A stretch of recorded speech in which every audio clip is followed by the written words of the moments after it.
LPG முதல் FD வரை September 1 முதல் 5 முக்கிய விதிகளில் மாற்றம். இன்னும் சில நாட்களில் செப்டம்பர் மாதம் தொடங்க இருக்கிறது. இதற்கிடையே புதிய மாதம் தொடங்குவதற்கு முன்பே சில மாற்றங்கள் அனைத்தையும் பற்றி தெரிந்து கொள்வது மிகவும் முக்கியம். ஏதேனும் விதிமுறைகளின் கீழ் முக்கியமான பணிகளை நீங்கள் முடிக்க வேண்டியிருந்தால் காலக்கெடு முடியும் வரை காத்திருக்க வேண்டாம். தேவையான நடைமுறைகளை உரிய நேரத்தில் முடிப்பது கூடுதல் கட்டணங்களை தவிர்க்க உங்களுக்கு உதவும். எனவே செப்டம்பர் மாதத்தில் நடைமுறைக்கு வர இருக்கின்ற மிக முக்கியமான மாற்றங்கள் குறித்து இந்த தொகுப்பில் பார்க்கலாம். Periyar Maniamma Institute of Science and Technology, Thanjavur, AAA with specialization in electric vehicles and energy engineering. September 1ஆம் தேதி முதல் இந்தியாவில் இருந்து வெளிநாடுகளுக்கு பயணம் செய்யும் பயணிகள் குடிவரவு கவுண்டர்களில் தங்கள் போர்டிங் பாஸ்களில் முத்திரை குத்த வேண்டிய அவசியம் இல்லை. பயணிகள் இனி தங்கள் மொபைல் போனில் இருக்கின்ற மின்னணு போர்டிங் பாஸையோ அல்லது அச்சிடப்பட்ட பிரதியையோ காண்பிப்பதன் மூலமாக குடிவரவு செயல்முறையை முடிக்க முடியும். அதிகாரிகள் போர்டிங் பாஸில் முத்திரை குத்த மாட்டார்கள். இந்த செயல்முறையை எளிமையாக்கவும் விரைவுபடுத்தவும் குடிவரவு பணியகம் இந்த மாற்றத்தை செய்திருப்பது குறிப்பிடத்தக்கது. இது பயணிகளுக்கான தேவையற்ற வேலையை குறைக்கிறது. தெளிவாக தெரியாத முத்திரைகளால் ஏற்படுகின்ற சிரமத்தையும் நீக்குகிறது. இந்த விதி இந்தியாவிற்கு வெளியே பயணம் செய்கின்ற சர்வதேச பயணிகளுக்கு பொருந்தும். வருமான வரி விதிமுறைகளை கவனத்தில் கொள்ளுங்கள். தொழில் அல்லது பணி மூலம் வருமானம் ஈட்டுபவர்கள் வருமான வரி கணக்கை தாக்கல் செய்யும் போது சரியான படிவத்தை தேர்ந்தெடுப்பது மிக முக்கியம்.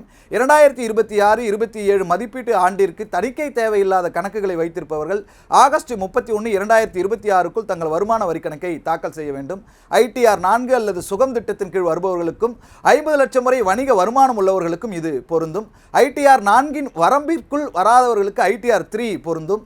உதாரணமாக 50 லட்சத்திற்கு மேல் வருமானம் இருப்பவர்கள், முழுமையான கணக்கு விவரங்களை பராமரிப்பவர்கள் அல்லது F&O எனப்படும் ஃபியூச்சர்ஸ் அண்ட் ஆப்ஷன்ஸ் வர்த்தகத்தில் ஈடுபட்டுள்ளவர்கள் இதில் அடங்குவர். நிலையான வைப்பு தொகை தொடர்பான விதிமுறைகளில் மாற்றங்கள் வர இருக்கின்றன. வங்கிகள் இது தொடர்பான சில விதிகளை மாற்றியமைக்கின்றன. புதிய விதிகளின்படி 3 கோடி ரூபாய் அல்லது அதற்கு மேற்பட்ட பெரிய அளவிலான வைப்பு தொகைகளுக்கான வட்டி விகிதங்களை ஒவ்வொரு பணி நாளிலும் காலை 10:10 மணிக்குள் வங்கிகள் தங்கள் இணையதளங்களில் வெளியிட வேண்டும். ஒரே நாளில் ஒரே தொகைக்கு வெவ்வேறு வங்கி கிளைகள் வெவ்வேறு வட்டி விகிதங்களை வழங்க முடியாது என்பது குறிப்பிடத்தக்கது. இருந்தாலும் பெரிய அளவிலான வைப்பு தொகைகளுக்கு வங்கிகள் வெவ்வேறு வட்டி விகிதங்களை நிர்ணயிக்கலாம். இந்த மாற்றங்கள் சாமானிய மக்களுடைய சிறிய அளவிலான நிலையான வைப்பு தொகைகளில் பெரிய தாக்கத்தை ஏற்படுத்தாது. வட்டி விகிதங்களில் வெளிப்படைத்தன்மையை அதிகரிப்பதையும் வங்கி அமைப்பை மேலும் வெளிப்படையானதாக மாற்றுவதையும் நோக்கமாக கொண்டே இந்த புதிய விதிகள் கொண்டுவரப்படுகின்றன. எனினும் இந்த மாற்றங்கள் 2026ஆம் ஆண்டு அக்டோபர் 1ஆம் தேதி முதல் நடைமுறைக்கு வரும். எல்பிஜி எரிவாயு சிலிண்டர் முன்பதிவில் மாற்றங்கள் செய்யப்பட்டுள்ளன. சமையல் எரிவாயு பயன்படுத்தும் வீடுகளுக்கு சில சலுகைகள் வழங்கப்பட்டிருக்கின்றன. ஆகஸ்ட் 23ஆம் தேதிக்குள் தங்களது எல்பிஜி இணைப்புக்கான EKYC செயல்முறையை முடிக்க தவறியவர்களுக்கு மீண்டும் அவகாசம் வழங்கப்பட்டிருக்கிறது. ஆகஸ்ட் 31ஆம் தேதி வரை அதற்கான காலக்கெடு நீட்டிக்கப்பட்டிருக்கிறது.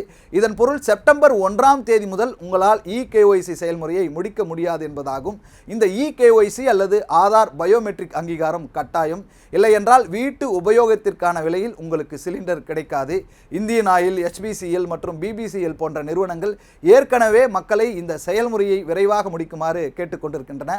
மற்ற வாடிக்கையாளர்களுக்கு புதிய தேதி குறித்த செய்தி அனுப்பப்படும். எரிவாயு விநியோகத்தில் ஏற்படுகின்ற தடைகளை தவிர்க்க இந்த செயல்முறையை உரிய நேரத்தில் முடிக்க வேண்டும்.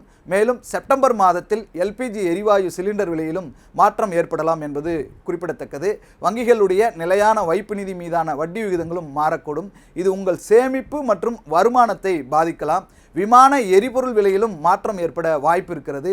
இது தவிர ATM கட்டணங்களிலும் மாற்றம் இருக்கும் என்று எதிர்பார்க்கப்படுகிறது. இந்த மாற்றங்கள் அனைத்தும் பொதுமக்களுடைய நிதிநிலையை வெவ்வேறு விகிதங்களில் பாதிக்கக்கூடும். எனவே செப்டம்பர் மாத தொடக்கத்தில் அறிவிக்கப்படும் புதிய கட்டணங்கள் மற்றும் விதிமுறைகள் குறித்து கவனத்தில் கொள்வது அவசியம். இந்த மாற்றங்களை முன்கூட்டியே நீங்கள் அறிந்து கொண்டு அதற்கேற்ப தயாராவது நல்லது. இது பணிகளை உரிய நேரத்தில் நிறைவு செய்வதற்கும் உதவும். அதேபோல் இது தேவையற்ற சிக்கல்களை தீர்க்கவும் உதவும், தவிர்க்கவும் உதவும்.